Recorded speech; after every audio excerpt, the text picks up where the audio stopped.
Salam, selamat pagi sahabat terkasih. Pernahkah kita merasa hidup seperti sedang diterjang badai? Mungkin badai itu bukan angin dan ombak yang terlihat, melainkan masalah keuangan yang belum selesai, hubungan keluarga yang retak, kesehatan yang menurun, atau masa depan yang terasa begitu tidak pasti. Kita berdoa, tetapi keadaan belum berubah. Kita berharap, tetapi jalan keluar belum terlihat. Bahkan terkadang kita bertanya dalam hati, Tuhan, apakah Engkau melihat apa yang sedang aku alami? Jika hari ini kita sedang berada dalam situasi seperti itu, firman Tuhan melalui Markus 4 ayat 39 membawa kabar pengharapan yang luar biasa.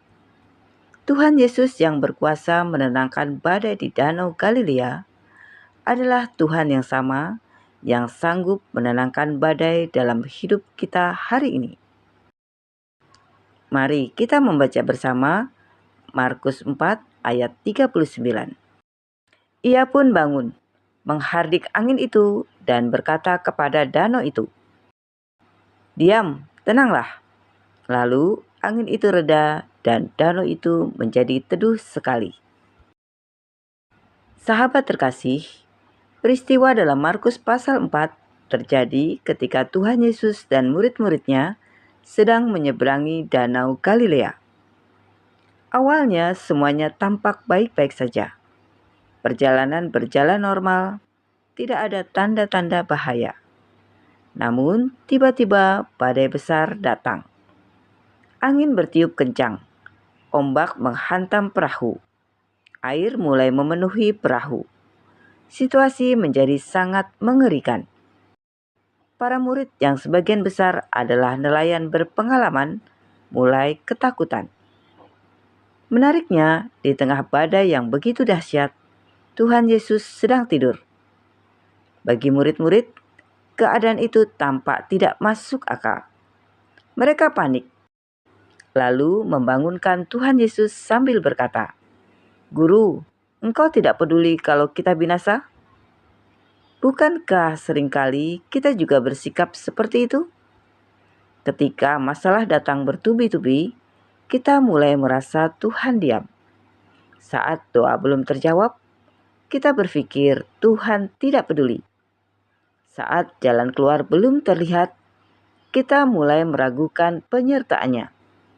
Padahal kenyataannya, Tuhan tidak pernah meninggalkan kita. Dia ada di dalam perahu yang sama. Dia melihat semuanya. Dia mengetahui setiap air mata, setiap ketakutan, dan setiap pergumulan yang kita alami. Sahabat terkasih, ada seorang pria pernah mengalami masa yang sangat sulit dalam hidupnya. Usahanya yang telah dibangun bertahun-tahun mengalami kerugian besar. Pelanggan berkurang, tagihan menumpuk. Setiap hari ia bangun dengan rasa cemas. Malam hari ia sulit tidur karena memikirkan bagaimana membayar kewajiban yang semakin banyak. Semakin ia memikirkan masalahnya, semakin besar rasa takut yang muncul. Dalam doanya, ia berkata, "Tuhan, aku sudah berusaha, aku sudah berdoa, tetapi mengapa keadaan belum berubah?" Hari demi hari berlalu dan situasi belum membaik.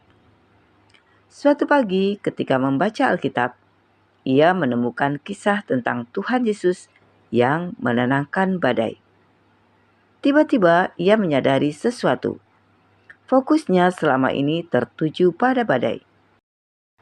Ia menghitung ombak. Ia memperhatikan angin. Ia memikirkan kemungkinan terburuk. Tetapi ia lupa melihat siapa yang ada di dalam perahunya. Sejak hari itu doanya berubah. Ia tidak lagi hanya meminta agar masalahnya segera hilang. Ia mulai belajar mempercayai Tuhan di tengah masalah. Perlahan-lahan, Damai sejahtera memenuhi hatinya. Keadaan memang tidak langsung berubah dalam satu malam, tetapi hatinya berubah terlebih dahulu. Beberapa bulan kemudian, Tuhan membuka jalan yang tidak pernah ia bayangkan sebelumnya. Ketika melihat ke belakang, ia berkata, "Badai itu memang besar, tetapi Tuhan yang menyertaiku jauh lebih besar." Bukankah seringkali Tuhan bekerja seperti itu? Kadang Dia tidak langsung menghilangkan badai, tetapi Dia terlebih dahulu menguatkan hati kita agar tidak dikalahkan oleh badai. Sahabat terkasih, menjadi pengikut Kristus bukan berarti hidup bebas masalah. Para murid berada tepat dalam kehendak Tuhan ketika badai itu datang. Mereka sedang mengikuti perintah Tuhan untuk menyeberang ke seberang danau.